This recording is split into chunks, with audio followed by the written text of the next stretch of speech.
Hoy vamos a seguir en nuestra introducción a los profetas mayores y menores del Antiguo Testamento con la introducción al profeta Jeremías. Es el segundo de los profetas mayores y en esta primera parte de nuestra introducción vamos a hablar en términos generales del libro, de algunas cosas que cualquier persona que se pone a estudiar el libro debe de saber.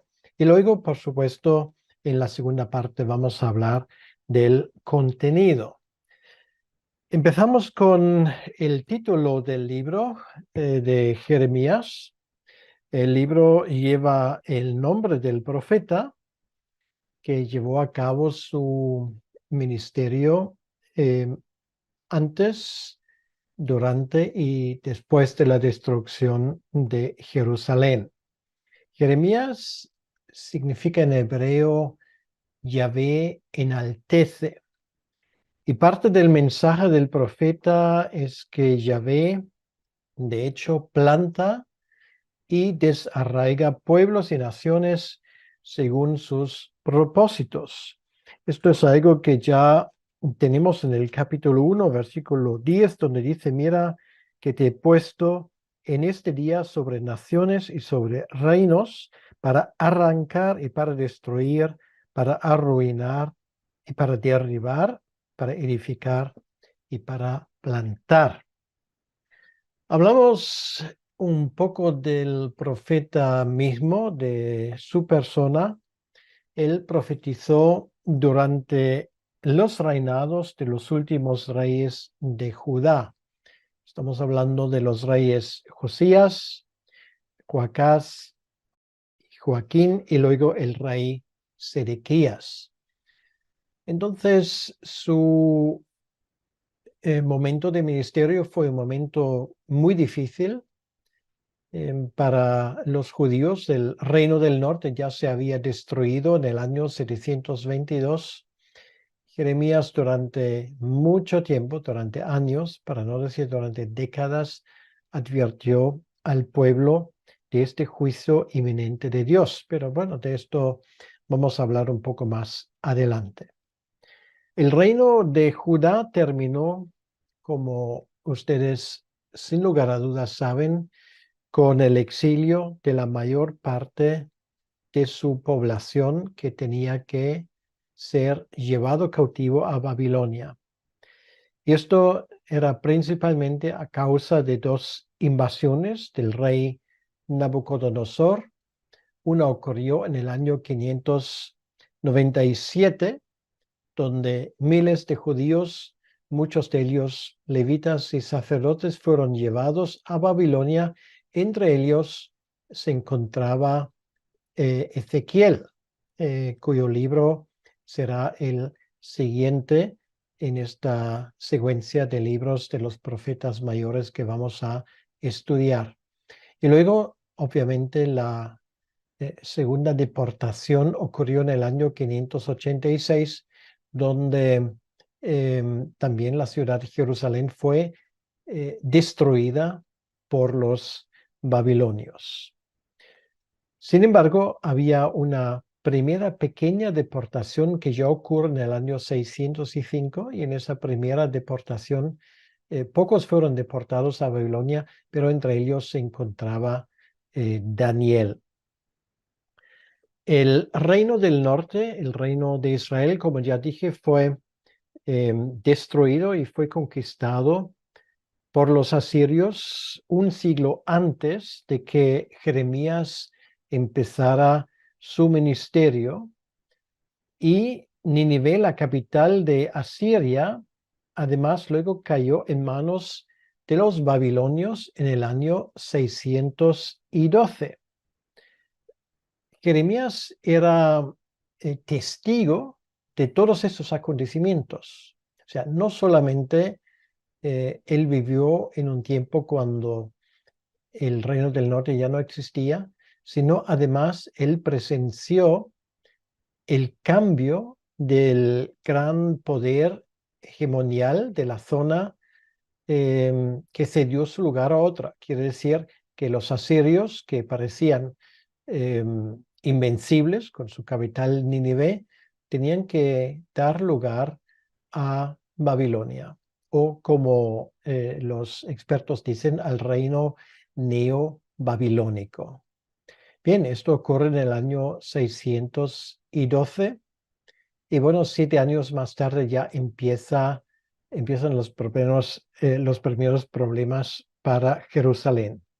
Fue tarea de Jeremías, como portavoz de Dios, anunciar que el juicio de Dios llegaría posteriormente, o sea, después de la desaparición del reino del norte de Israel, sobre el sur, sobre Judá, por medio no de los asirios, sino en este caso por los babilonios, la resurgente superpotencia de Mesopotamia.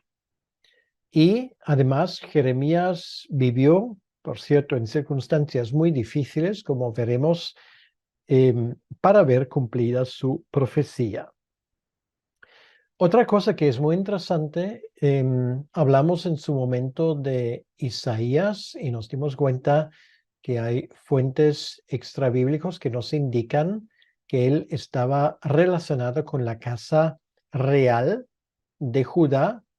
Bueno, en el caso de Jeremías nos damos cuenta que él pertenecía a los sacerdotes, era de una familia sacerdotal, por cierto, de la misma manera como también fue el caso de Ezequiel. Fue además habitante de la ciudad sacerdotal de Anatot, que se encuentra en el territorio de Benjamín. Esto, por ejemplo, lo leemos en el capítulo 1, versículo 1, donde dice: las palabras de Jeremías, hijo de Hilcías, de los sacerdotes que estuvieron en Anatot. Bueno, entonces sabemos que era de la tribu de Leví, y dentro de la tribu de Leví pertenecía a los descendientes de Aarón, por lo tanto podía ejercer de sacerdote. Sin embargo, aunque Dios había permitido en su momento en la ley de Moisés a los sacerdotes de casarse, bueno, a los sacerdotes y a los levitas, sin embargo, en estos momentos excepcionales, Dios le prohibió a Jeremías a casarse. Por lo tanto, en su propia vida tenía que ejemplificar, para decirlo así, los tiempos inusuales. Entonces, esto nos indica el capítulo 16 y el versículo 2, donde leemos que Dios le dice: no tomarás para ti mujer, ni tendrás hijos ni hijas en este lugar. También Jeremías se encontró con la oposición de las autoridades del país, de Judá, y de toda clase de personas, y esto a raíz de su mensaje poco popular. Y como resultado de esa feroz resistencia que él encontró, la vida de Jeremías corrió serio peligro en varias ocasiones. Quiere decir que para él ser profeta era harto difícil. Su mensaje precisamente lo sitúa en el centro de los acontecimientos políticos de su momento. Es muy interesante que el rey Sedequías, que fue el último rey de Israel, en varias ocasiones buscó su consejo para saber cómo debería actuar ante el ejército babilónico que se estaba acercando a la ciudad. Políticamente, indudablemente, era una época muy turbulenta, ya que Egipto y Babilonia se disputaban la región y por lo tanto, por lo menos la hegemonía en Medio Oriente. Y bueno, Judá, como pequeño país estaba en medio de esos bloques.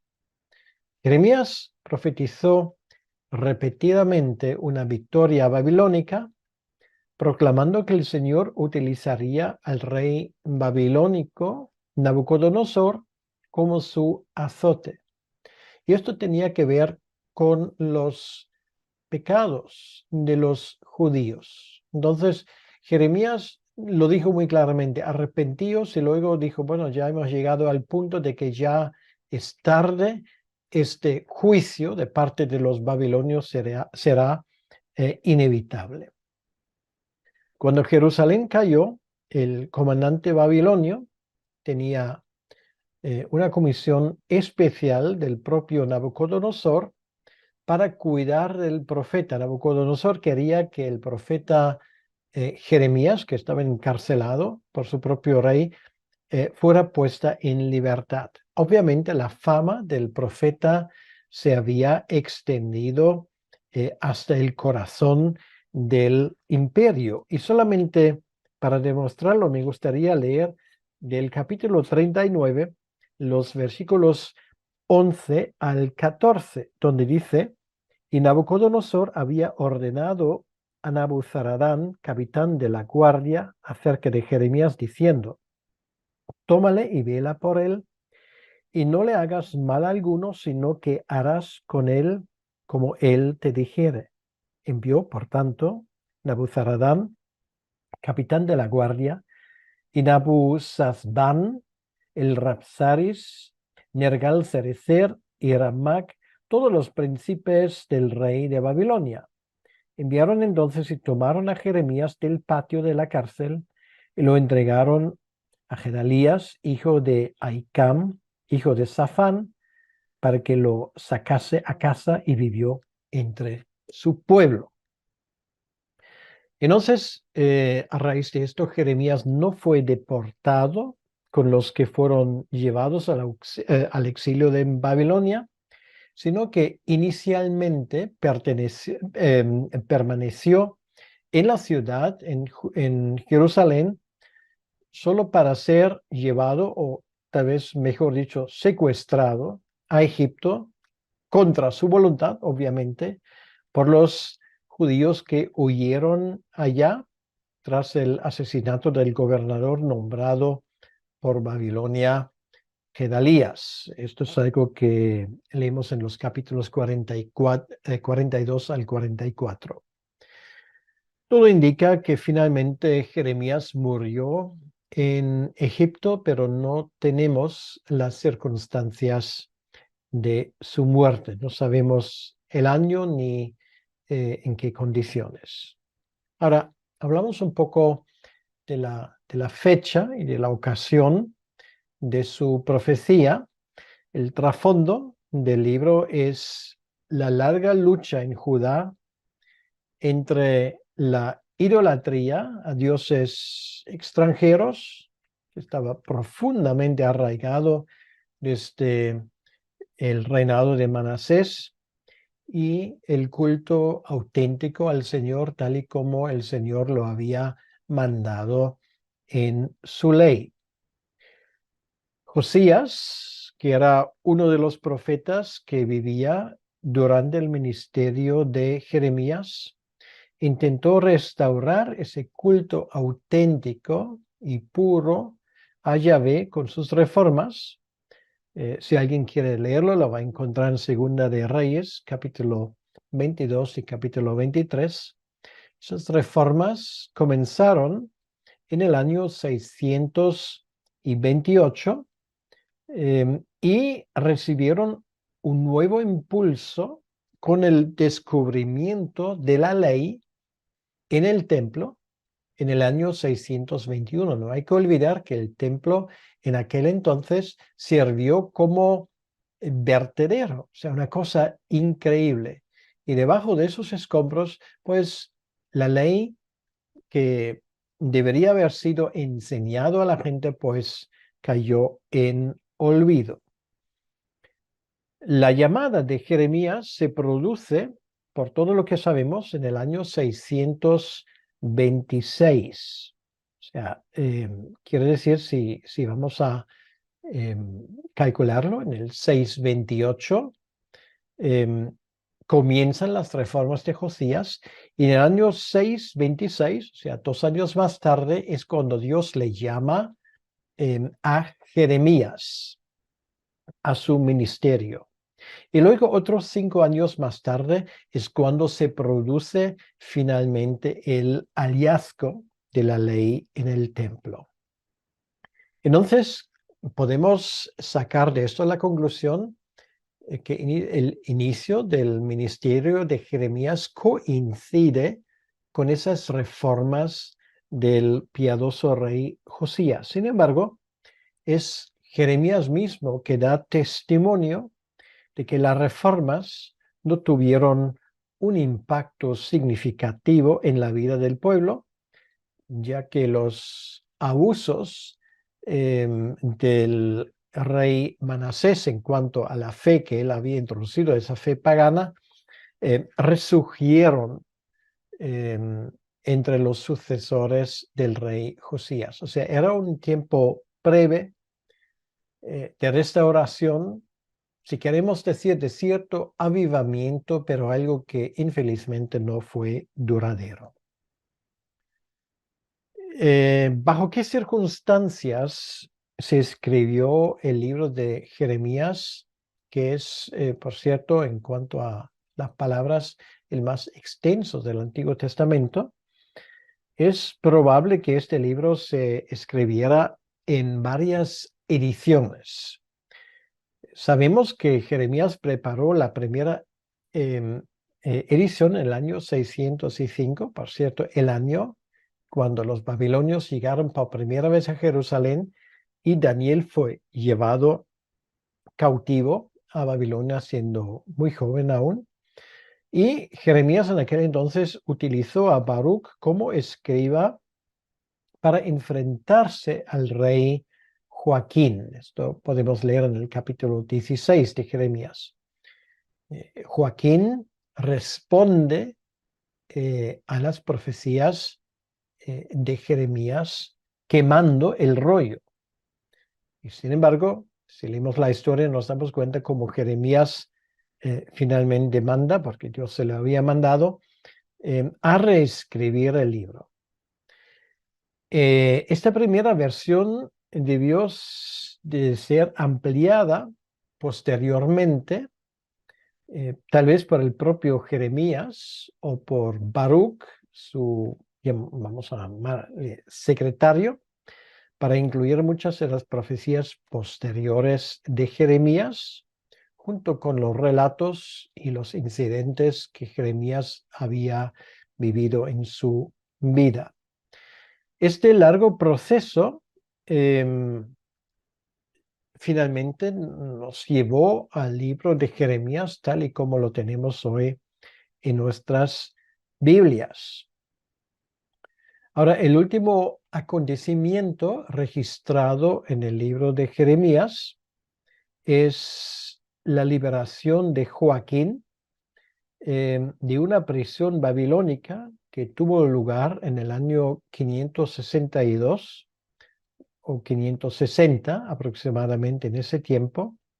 Y esto lo encontramos en el último capítulo de Jeremías, con lo cual nos damos cuenta que realmente ese profeta lleva a cabo su ministerio durante más de medio siglo, que hace que Jeremías es uno de los profetas del Antiguo Testamento con el ministerio más extenso.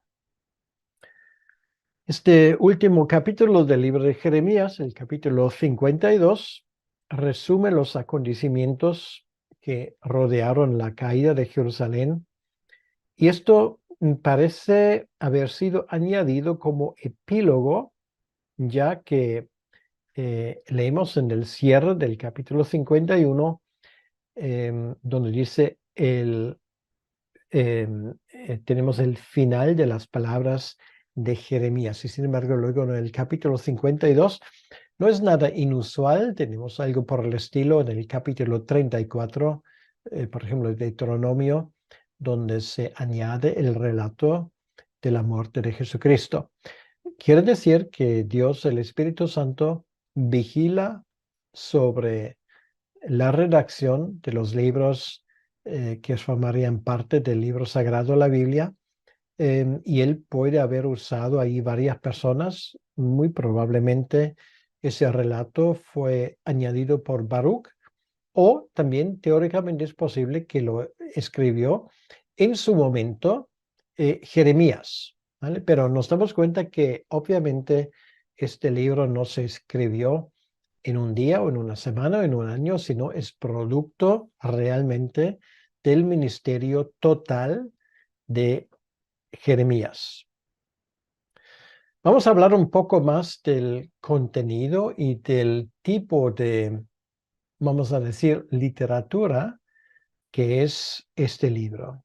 El libro de Jeremías consiste de una combinación de oráculos y signos proféticos junto con experiencias de la vida de Jeremías mismo y reflexiones de las respuestas que él recibe de parte de Dios.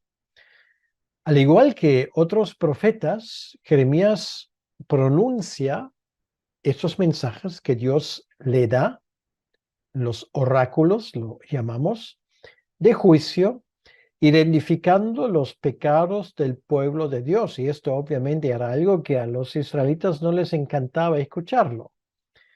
Al mismo tiempo, en la primera parte, él ruega, él implora a los israelitas o los judíos, a los del reino de Judá, que se arrepintieran, asegurándoles el compromiso inquebrantable de Dios de preservar un remanente a través del juicio venidero. Jeremías también pronuncia, como los demás profetas, por cierto, una serie de oráculos, de palabras, de mensajes, si queremos, contra las naciones extranjeras. Y esto los tenemos todos juntos en el capítulo 46 al capítulo 51. El propósito de estos oráculos o de esas profecías era alentar al pueblo de Dios y a estos pueblos a los cuales él se dirige, de que las normas y las exigencias de Dios no solamente son para los israelitas, sino que son normas, para decirlo así, internacionales, y que nadie es sin culpa delante de Dios si transgrede esas normas. Bien, no solamente esto, sino también él enseña a los israelitas de que el pacto de Abraham, a pesar de sus pecados, sigue intacto.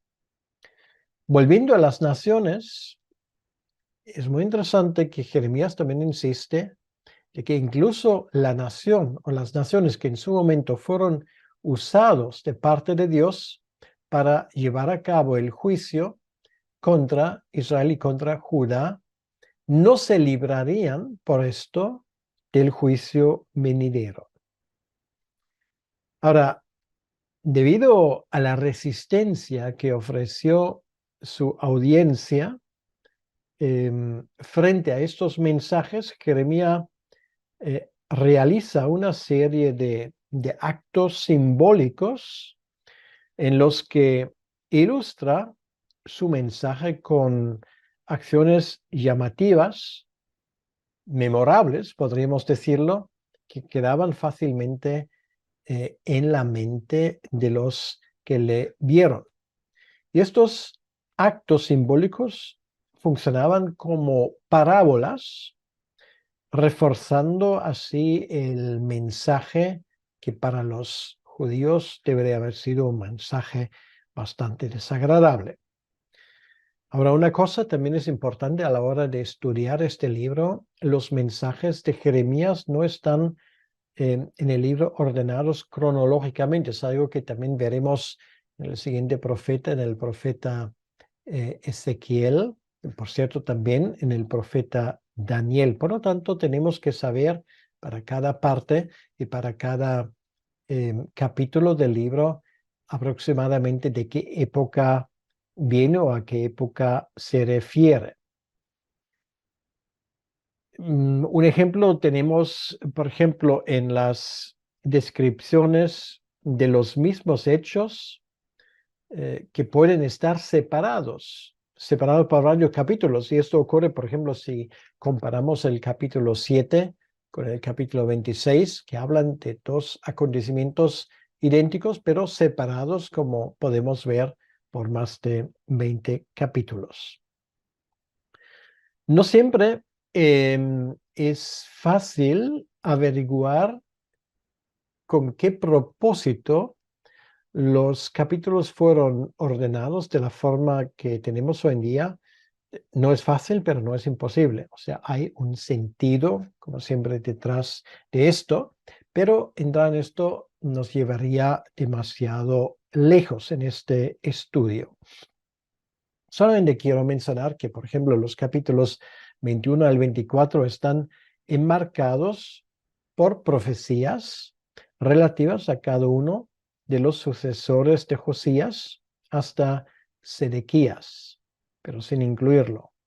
Y del mismo modo, los capítulos 35 y 36 se refieren al reinado del rey Joacim después de varias escenas en las que interviene Sedequías. Entonces, bueno, parece que muchos de los capítulos fueron ordenados en cuanto a los acontecimientos que ocurrieron durante la vida de uno de estos reyes que reinaron durante la vida de Jeremías. Vamos a hablar también de algunos de los temas principales. En otras palabras, ¿de qué solía hablar Jeremías?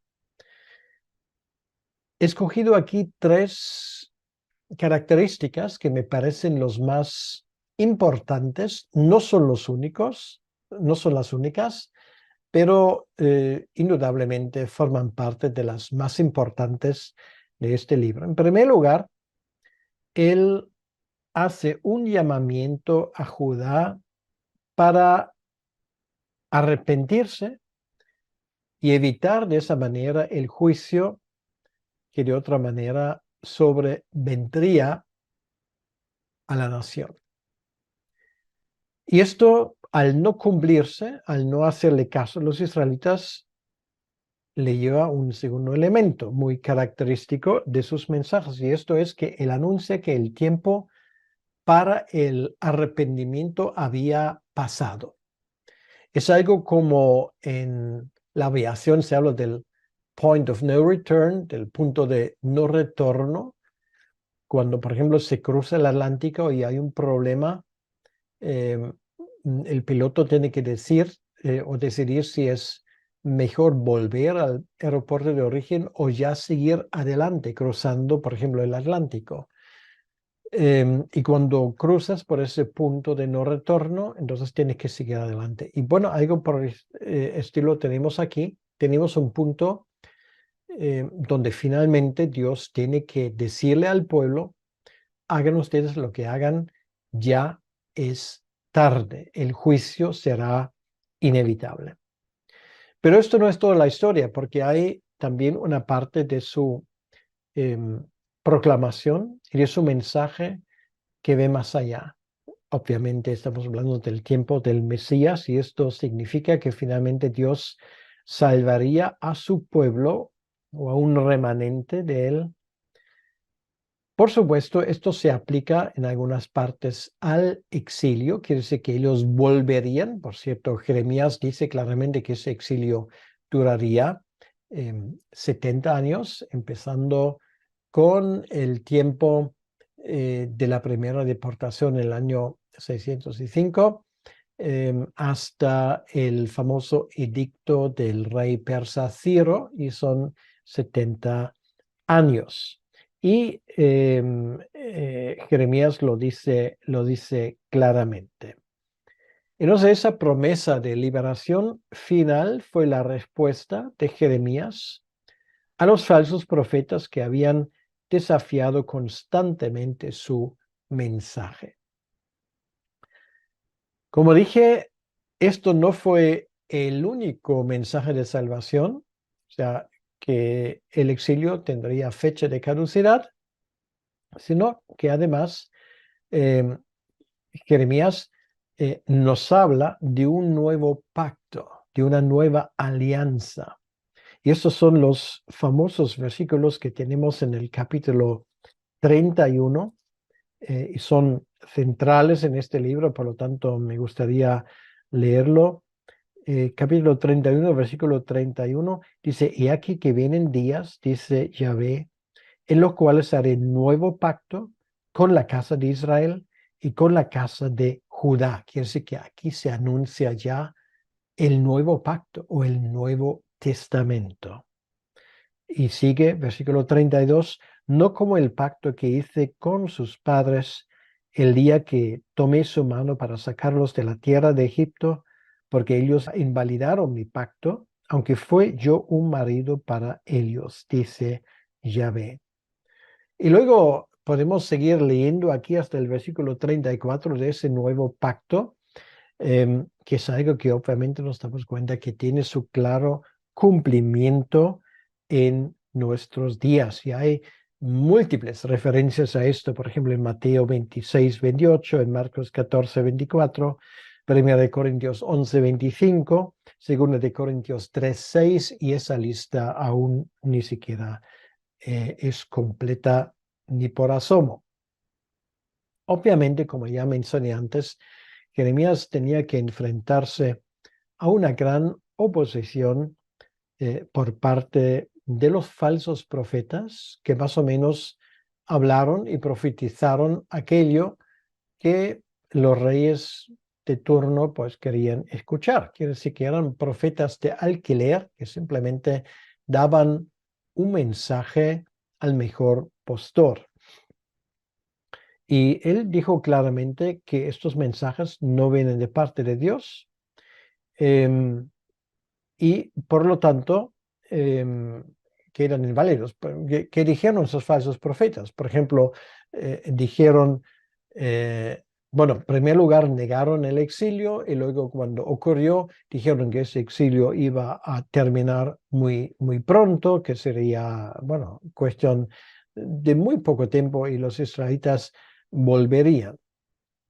Entonces, claro, el pueblo al no saber distinguir entre el error y la verdad, pues se queda con aquel que daba el mejor mensaje. Bueno, esa cosa no ha cambiado hasta el día de hoy. Entonces, bueno, a veces Jeremías, al ver esa reacción realmente eh, decepcionante del pueblo, se frustra y a veces le vemos hasta llorar. Y esto también le ha dado el apodo el profeta que llora, el profeta llorante. Eh, ¿Por qué? Porque está llorando, a veces casi desesperándose, viendo que la gente no le hacen ningún tipo de caso. Al mismo tiempo, él siente la pasión del Señor por el pecado, del que él es testigo. Su papel es un papel mediador. Este papel es más conmovedor en la serie de pasajes a los que a menudo se hace referencia como las confesiones del profeta.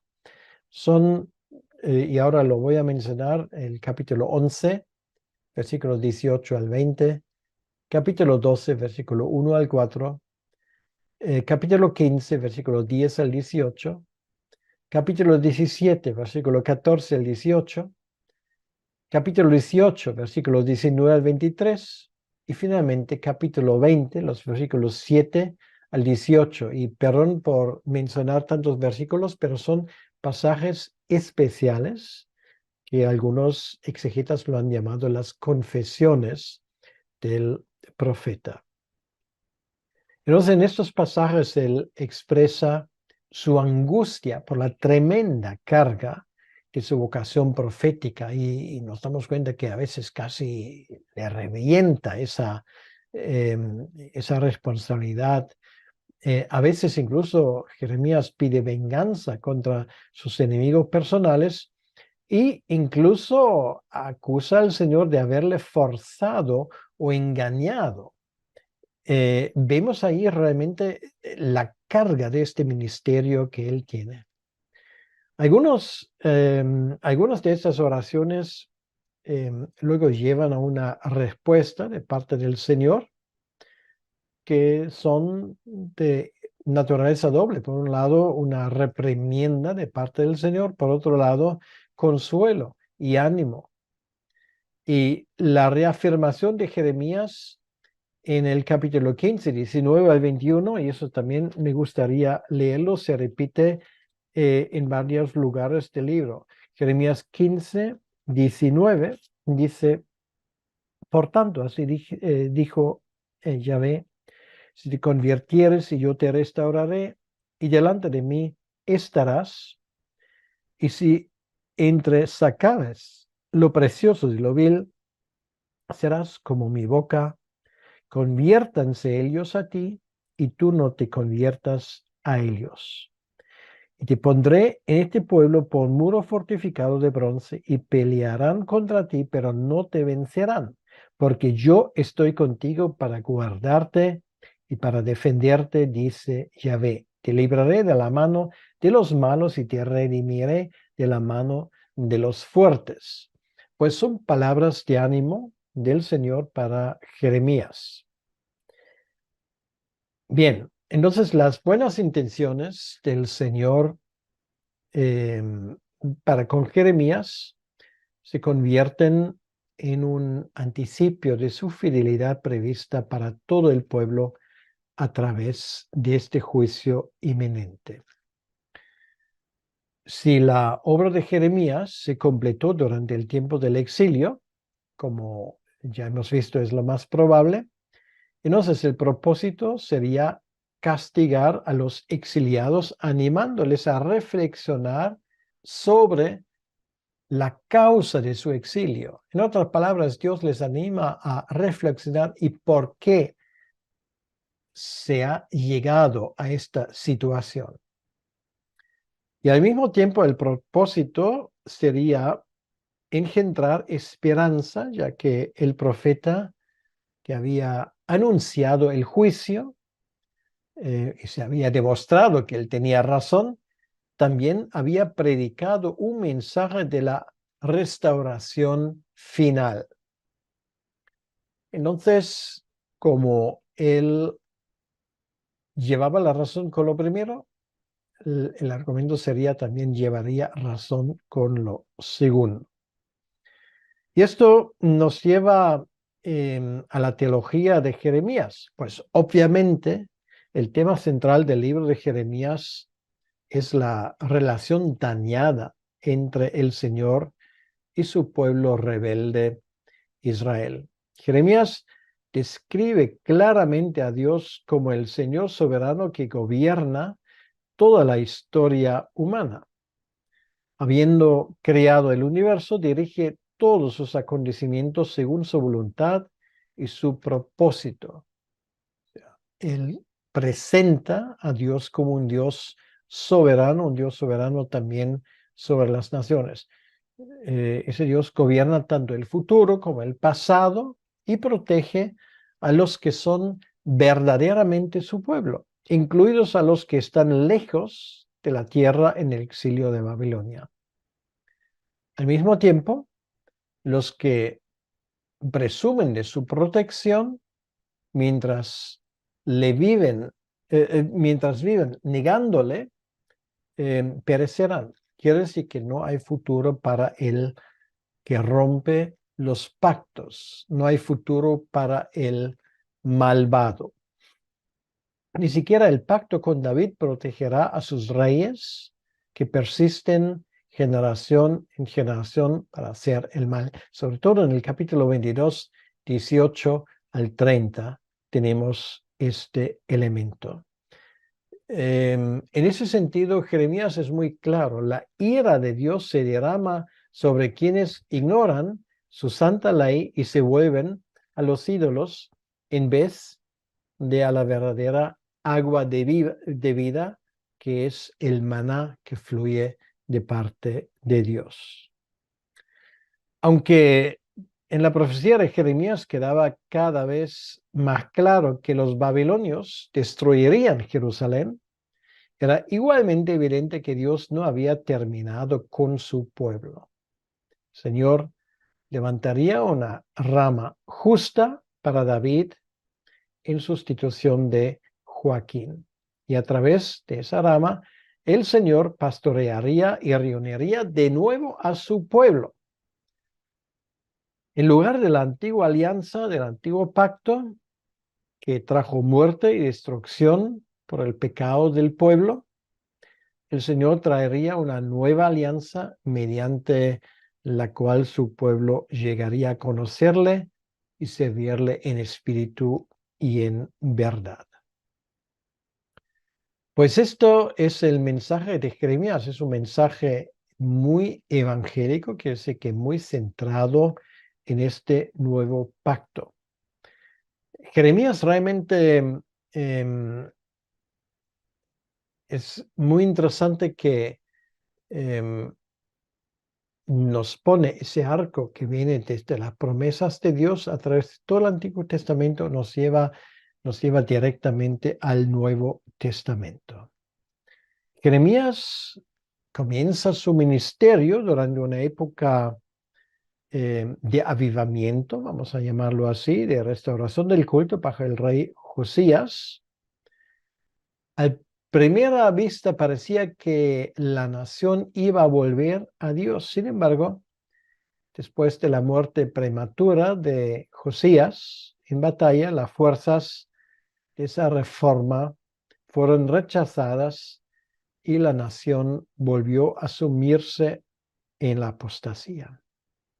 Y así finalmente llega el juicio del exilio que fue anunciado como consecuencia de la desobediencia en Deuteronomio. Y esto ahora lo que los judíos negaron que esto jamás iba a pasar, finalmente se hace la cruda realidad. Bien, sin embargo, también era cierto que la restauración del pueblo judío no trajo inmediatamente la plenitud de la promesa. Por lo contrario, el periodo de esos 70 años de juicio se prolongó para algunos demasiado largo, pero él había claramente dicho que serían 70 años, pero esto no era el momento cuando iba a venir el Mesías o el nuevo pacto. Esto iba a venir mucho más tarde, como nos indica Daniel en el capítulo 9.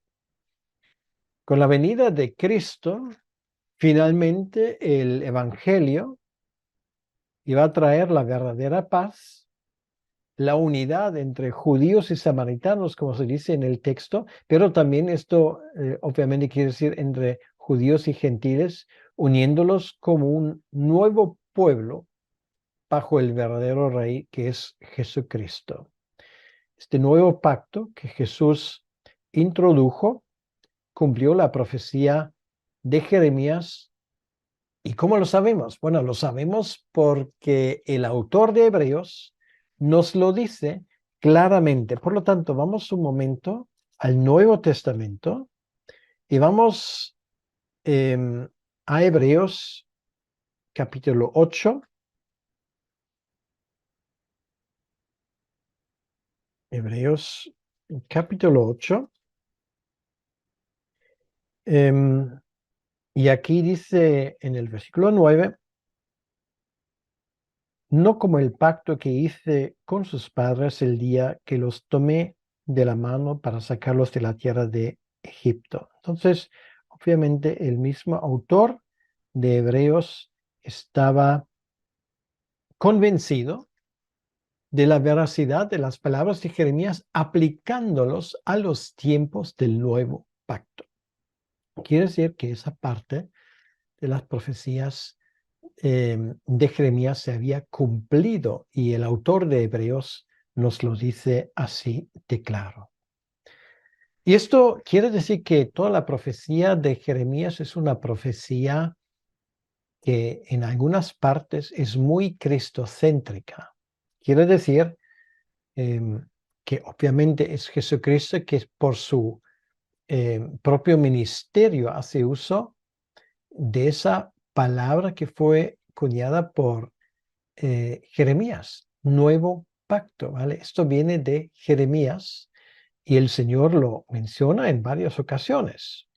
También Jesús como buen pastor que profetizó Jeremías en el capítulo 31, versículo 10, que da su vida por las ovejas, bueno, tiene sus raíces en una profecía de Jeremías.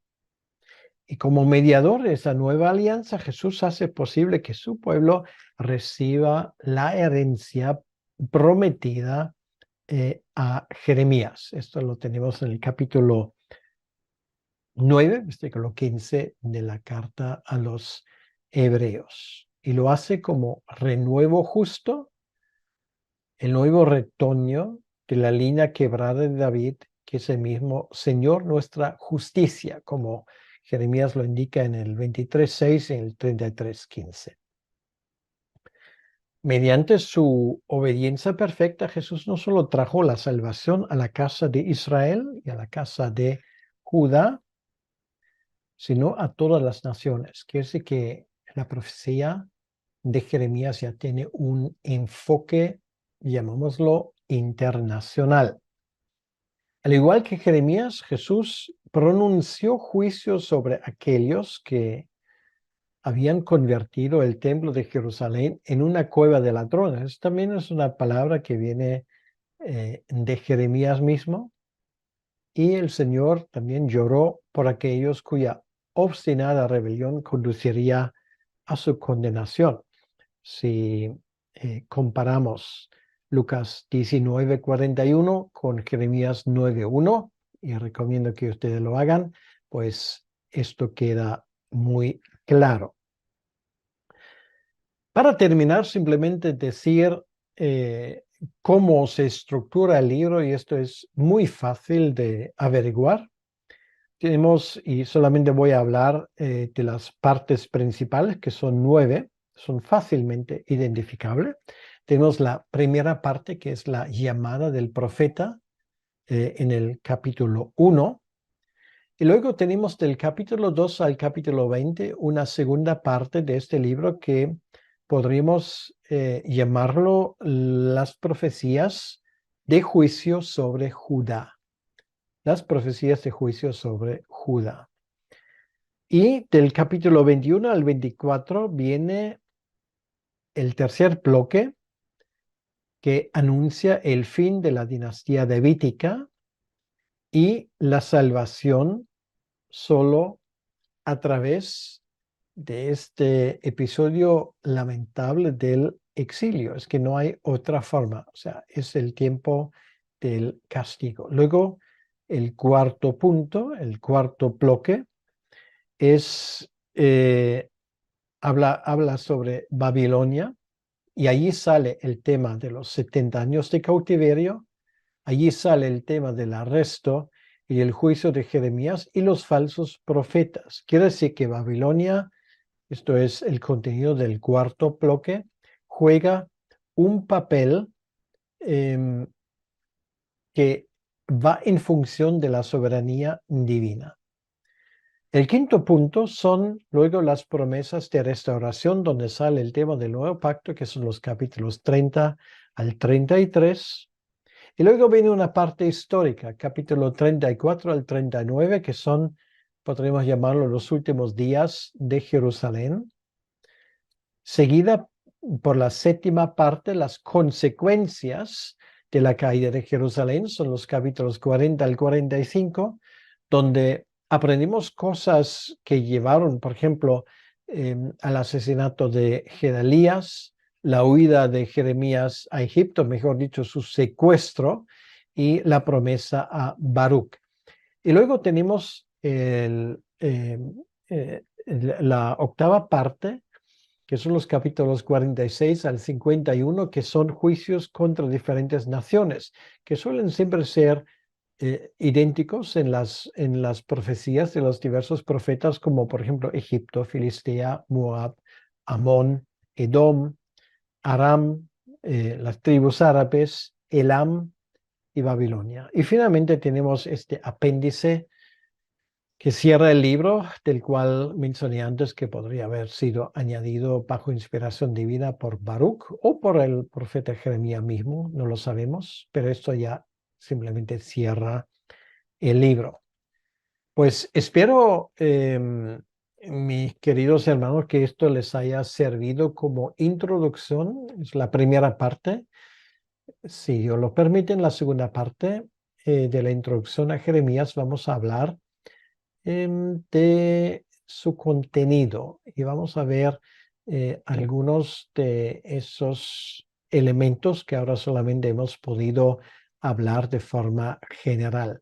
También les recomiendo que miren los mapas que le facilitamos con este estudio para ubicarse también sobre el terreno, para que vean los cambios o sea, dónde están ubicados Babilonia, dónde está ubicado Nínive, Egipto, para que vean en qué sentido estas grandes potencias mencionadas en el libro de Jeremías estaban desempeñando su papel.